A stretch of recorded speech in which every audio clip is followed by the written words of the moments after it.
Assalamualaikum warahmatullahi wabarakatuh. Adik-adik, mahasiswa yang saya hormati, berjumpa dengan saya kembali pada mata kuliah studi kelayakan bisnis. Dalam kesempatan ini kita akan membahas tentang bisnis syariah, artinya bisnis yang dibolehkan atau dihalalkan menurut konsep syariah, ajaran agama Islam yang bersumber daripada Al-Quran dan hadis. Silakan adik-adik tonton channel ini dengan cara subscribe, like, dan share.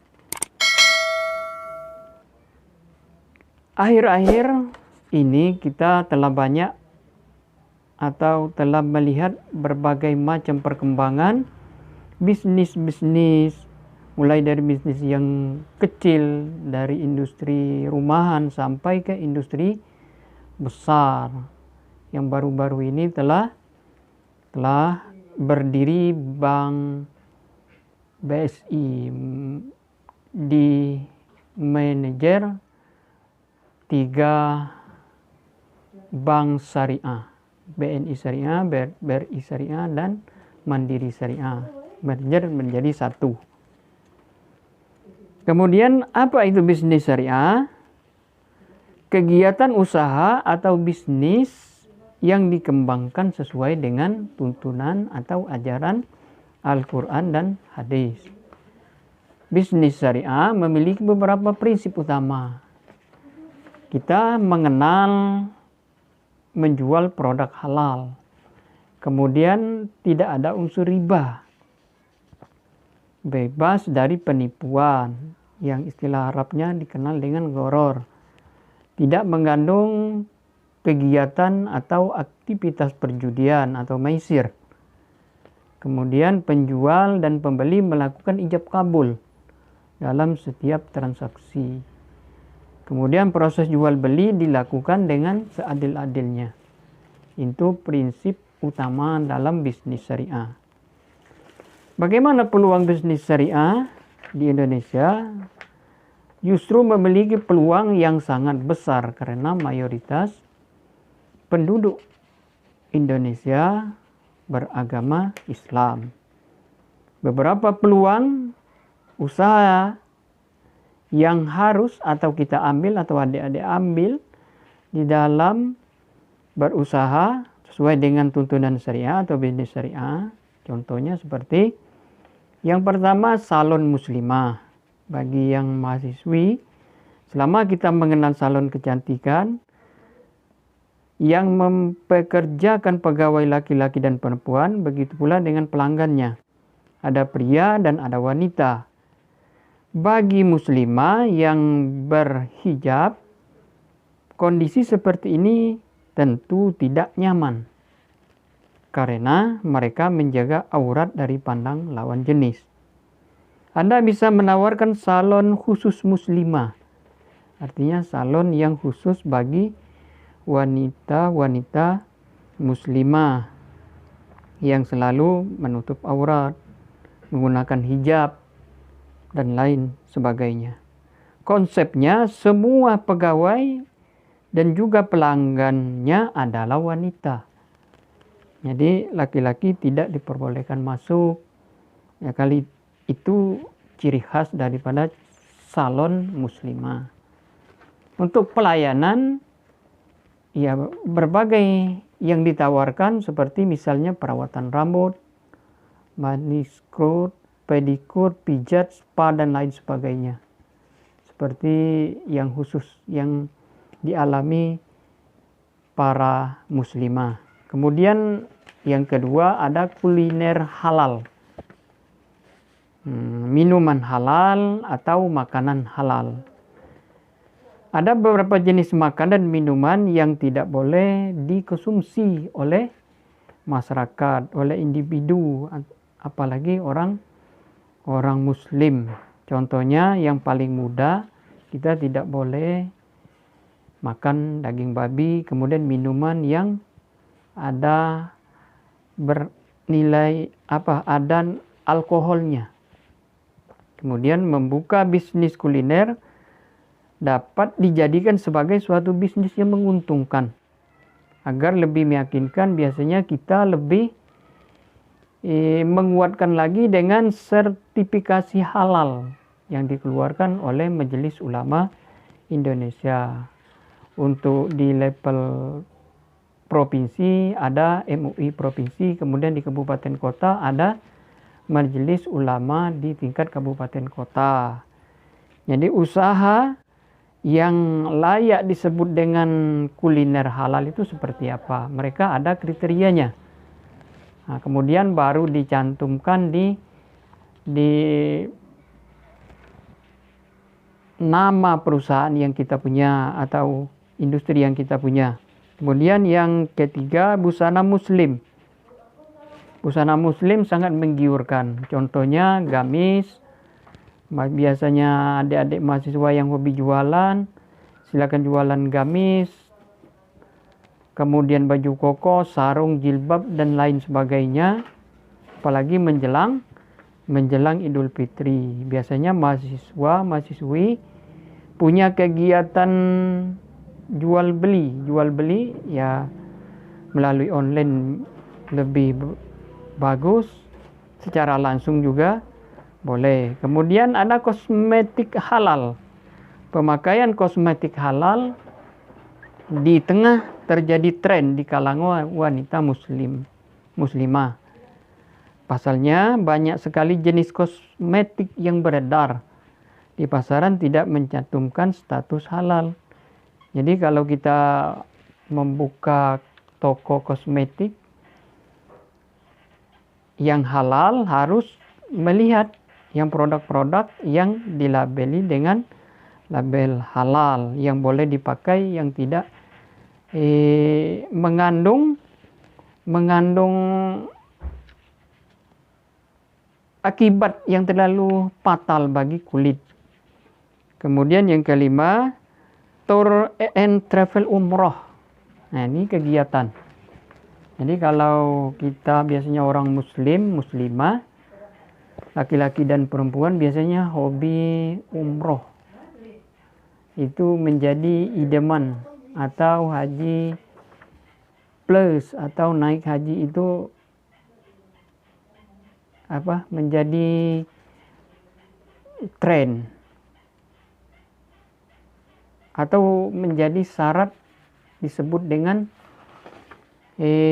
muslim. Di rukun Islam itu ada 5 yang terakhir. Menunaikan haji bagi yang mampu. Walaupun kita belum kategorikan mampu, tapi kita berusaha untuk naik haji dengan cara ya berbagai macam, atau yang nabung atau bentuk cicilan lain, sehingga niatnya untuk berhaji.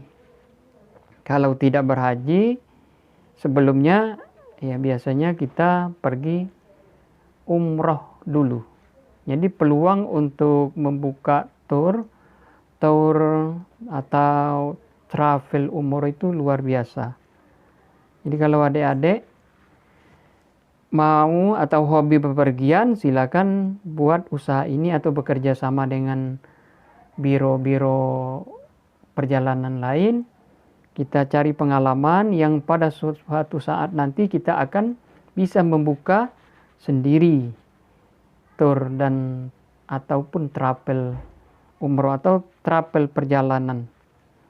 Syaratnya surat izin usaha perdagangan, kemudian pokok wajib pajak NPWP harus ada, kemudian tanda daftar perusahaan TDP, kemudian izin biro wisata itu harus disiapi. Kemudian distro muslim. Nah, yang nomor 6 adalah distro muslim, singkatan dari distributor, outlet, dan store. Toko pakaian yang menjual produk hasil produksi sendiri atau titipan dari produsen yang bisa disebut dengan distro. Selama ini kita mengenal dengan distro hanya menjual pakaian seperti kaos, kemeja, dan lain sebagainya. Kita mengambil dari pabriknya langsung, kemudian kita jual. Kita disebut dengan termasuk ke dalam produsen sebagai distro. Nah, kita kemudian menjual ke toko-toko. Distro muslim adalah salah satu peluang bisnis syariah. Produk-produk yang dijual tentu saja pakaian yang bernuansa syariah. Apakah Anda tertarik menjualnya? Silakan adik-adik. Kemudian ada usaha daikar Islami.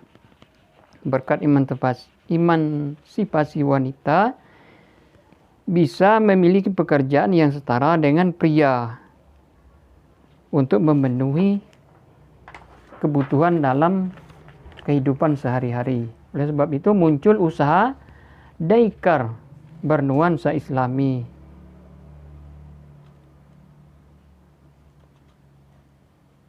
Apa contohnya? Daikar seperti melayani penitipan anak. Jadi kalau adik-adik di kota yang tinggalnya di Jambi ataupun di mana di kota yang sangat padat, biasanya kalau suami bekerja, istrinya juga bekerja. Jadi rumah atau anak tidak ada yang nunggu.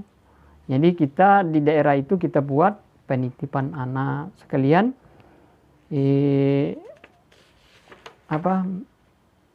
melakukan pendidikan kepada anak-anak tetangga. Tapi nilai pendidikannya sudah barang jelas pendidikan yang bernilai Islami atau pendidikan agama Islam. Untuk membuka usaha daikar, Anda perlu merekrut tenaga ahli. Ya, tenaga ahli yang mendampingi anak itu supaya anaknya betah, kemudian dia betah bermain, kemudian ada nuansa pendidikan di sana. Sudah barang jelas di sana perlu tenaga-tenaga yang punya potensi, yang penyabar, yang tidak mudah marah dan lain sebagainya. Kemudian yang ke-8, blogging Islami. Blog adalah salah satu media yang bisa dipakai untuk berbagai informasi. Dari sisi pemilik blog, media juga bisa menjadi sumber penghasilan yang cukup menambah kebutuhan adik-adik. Anda bisa membuat blog berisi konten-konten Islami. Ya, silakan adik-adik yang hobi di online atau di komputer buat blog yang di situ ada berbagai macam informasi tentang pendidikan, tentang pengasuhan, tentang kuliah, tentang berbagai macam. Sekarang lebih cenderung ke sana kalau di bisnis dunia maya, di dunia online. Jenis konten yang bisa dikembangkan melalui blog banyak. Di antaranya ada traveling Islami. Ya, jadi syarat-syarat, jadi harus mengikuti blog Anda kalau mau bergabung di traveling Islami. Bagaimana syaratnya? Kemudian parenting Islami, kemudian kisah-kisah Muslim inspiratif. Ya, artinya ada jadi narasumber atau penceramah, gaya hidup yang Islami, gaya yang ditontonkan dengan bentuk video dan segala macamnya itu. Kemudian 9 toko online Islami. Silakan adik-adik berbelanja secara online lebih banyak dilakukan daripada belanja offline pada tahun sekarang, itu data. Kemudahan serta kepraktisan menjadi alasan utama masyarakat. Jadi toko online Islami berpeluang dapat mencari keuntungan. Perubahan pada cara atau berbelanja di atas menjadi sebuah peluang. Jadi kalau adik-adik buka peluang itu luar biasa untuk mendapat keuntungan. Jual barang yang bernuansa Islami seperti pakaian dan pernik. Kemudian buku anak Islami, kemudian cerita anak. Itu antara 9 dan 10 ini ada keterkaitannya.